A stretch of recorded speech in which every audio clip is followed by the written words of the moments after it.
Story time. All right, this story time is kind of interesting, very, very different. Glad, hopefully, that our family only have to go through this one time. Only a tiny bit of traveling involved. My wife was on a trip with her mom and her sister, and it left me and my two boys at home. Actually, one of my sons was already in college. He went to the University of Illinois, Chicago. He was on the gymnastics team there, and it was the 4th of July weekend, and me and my other son, Drake, decided we didn't want to be at home alone while mom's off with Nana and her sister. So we decided we'd go up to Chicago and be with Trent and some of his friends. So it was a last-minute thing. So we went to Chicago, and it was 4th of July night, and Trent said, I got plans with my friends, but you guys can come into town, and we can kind of work around it. And we're like, that's fine, no problem, okay?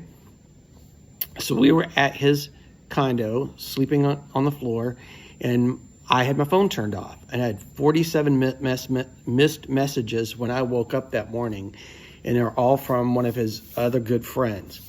So when I finally called him back, the first question I asked, are the police involved? And he said no. And he told me that my son had been hurt and he was in the hospital, and tell me where the hospital was. And I really didn't ask a lot more questions about other than that, but I got the directions. I went to the hospital. I asked a ton of questions. I went to the emergency unit, and I saw Trent laying in the bed with this thing around his neck, and his two friends had evidently been there all night with him, and they greet me, and Trent starts telling me, I messed up. And his friends kind of looked at me, and then I turned around and they were gone. They said, okay, I'm out of here. But they've been there all night, and I really do appreciate that. But I walked up to the attending nurse, and said, I'm his dad. I'm from Georgia. I'm here to pick him up. I can transport him home now, and I'll take care of them. Because that's what you do in the South. I mean, you don't go to the hospital unless you absolutely necessarily have to go. You just take care of your family and at home. Do your own thing. You do the best that you can. You don't go to the hospital, okay? Well, I found out that he was not going to be released. In fact, he was going to be admitted, and they were waiting for a room for him because they were worried about him. What had happened is he and his buddies, 4th of July, had gone out to the club. They were collegiate gymnasts, and my son evidently did not prepare adequately to do a front flip off a table in a club and landed on his face. I don't know if any other alcohol is involved, but that's what happened. So the doctor said that he had a concussion. He had blacked out. There was blood everywhere, and they thought that there was a bleed on the brain, which sounds really serious, and it was. It was kind of terrifying. So I go with him. They move him to the other room. Wait around, and I'm waiting to talk to a doctor, and I'm asking a bunch of questions, and he's feeling bad. He's feeling bad about everything. And of course, my wife's on a cruise with her mom and her sister. I can't talk to her, and I didn't want to talk to her because I didn't know what to say to her. So I just kind of let that be, and me and Drake stood there. After a while, I found out that only one of us could spend the night in the hospital with my son. So I let Drake be taken home with some college boys to their frat house to spend the night with them. Called my work and asked if I'd extend my vacation. I wouldn't be in for possibly the whole next week. They were very accommodating. But then it came to the situation that the team of doctors came around to talk to my son, had done the evaluations, were going to tell him what's going on, and they told me I had to leave the room. And I said, what are you talking about? I'm his dad. I said, no, you have to leave the room. He's of age, okay? His insurance is being paid by the college. You cannot be in here for client-patient privilege. We'll tell him everything that you need to know, and then he can transfer it to you.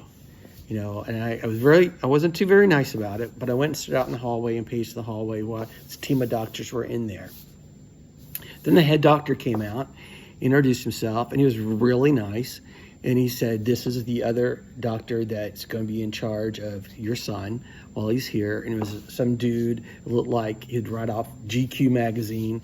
He looked just like Dansby Swanson. I promise you, that's exactly what he looked like. And he just smiled and shook my hand. And he said, I told Trent everything that he needed to know, and I'm sure he'll be able to relate that to you. Thank you so much. So they left. I think the doctors all walked in there, and I sat down with Trent, and I grabbed his arm, and I said, okay, buddy, what did they say? And he said, who? I said, the doctors that were in here. He goes, I don't know. I said, what do you mean? He said he explained to you in detail what was wrong with you and why they were concerned and what they were going to do and your prognosis. He said, Dad, I didn't listen to them. It was just talking and my head's hurting. I couldn't pay attention and my eyes are swollen. You know I'm deaf in my right ear. I couldn't hear him when he was talking to me. And I couldn't read his lips because my eyes hurt. And so I just kind of shook my head. Yes. And I'm like, dude, I don't know anything. I don't know anything. So when the doctor came back, which I described him then as Dr. McDreamy. When Dr. McDreamy came back to check on Trent, I got a little bit more out of him, but not a ton. So I was kind of lost as to what was going on. Okay, the nurses at the desk area in front of us, they would only tell me so much as well. So it's kind of weird situation to be in. Once again, I get a call from my wife and say, how's things going? I said, oh, Trent, Drake and I are having such a good time that we're extending the vacation and we're staying in Chicago a few extra days. My work's fine with it. I think she thought that was kind of weird, but she went along with it. She didn't know any better. So I'm in there and everything, and I noticed that every time Dr. McDreamy came to Trent's room, and he was the only patient he came to see on our floor, all the nurses flocked into our room. All of these young nurses. That's the only time we saw them. They were changing Trent's bed. They were getting him water. They were being really sweet. Totally not the way they were normally, but sitting behind the desk. And I noticed what special care they gave us when Dr. McDreamy was in the room. Okay? And I was putting two and two together. And as I walked out to get a snack, a little bit later, I heard one of the nurses say, did I miss Dr. So-and-so who came to room 224, which was the room my son was in? And she said, yeah, you did. She goes, gosh, page me the next time he comes up, okay? So I was putting it together that we only got that special treatment because those nurses were husband hunting. They were there to try to make a good impression on Dr. McDreamy. But I wasn't getting what I wanted. I wasn't getting the full information. So I came back from my snack and I said, listen, nurses, gather around. I have an announcement. Of course, they didn't want to deal with me. But I said, come on, I have an announcement to make. Okay? And I said, I see how you guys act when Dr. McDreamy comes to my son's room. You guys fall all over yourself to get into his face, for him to notice you, until you Google eye him, and that's the only time you come to our room. And they started getting offensive. I said, no, it's true. Okay, but I got a deal for you. Okay? You can keep it up. I'm not going to tell anybody. I'm not going to make a big deal about it. I'm not going to call anybody and tell them my impression of how you're acting. I'm not going to embarrass you in front of him and tell him what you're doing. I want you to continue. I'm going to help you out. When you come into the room, I'm going to call your name. I'm going to say, Nurse Susie, you are the best nurse I have ever seen. Thank you so much. Nurse Peggy, I'm going to say, Nurse Peggy, are you married? What does your husband think about you being a nurse? And you're going to tell me you're not married. I'm going to say, God, you would be such an awesome wife for somebody. I'm going to play the game with you. But in return, every time he comes in and every time he leaves, you're going to let me read my son's chart. You're going to tell me what's up to date every single moment. I'm going to know, I'm going to be as up to date on my son's condition as you guys are, okay? And one of the nurses behind the counter said, so what you're doing is you're trying to blackmail us. And I said, you may call it blackmail in Chicago. In the South, we call it negotiation. So I'm working a negotiation with you, okay? So this is what we're going to do.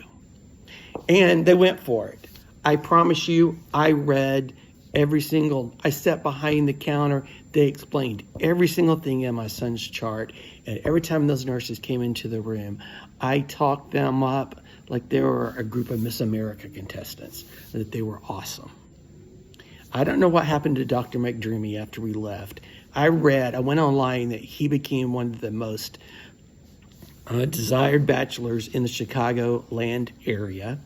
I also found out that he was a star rugby player in college somewhere.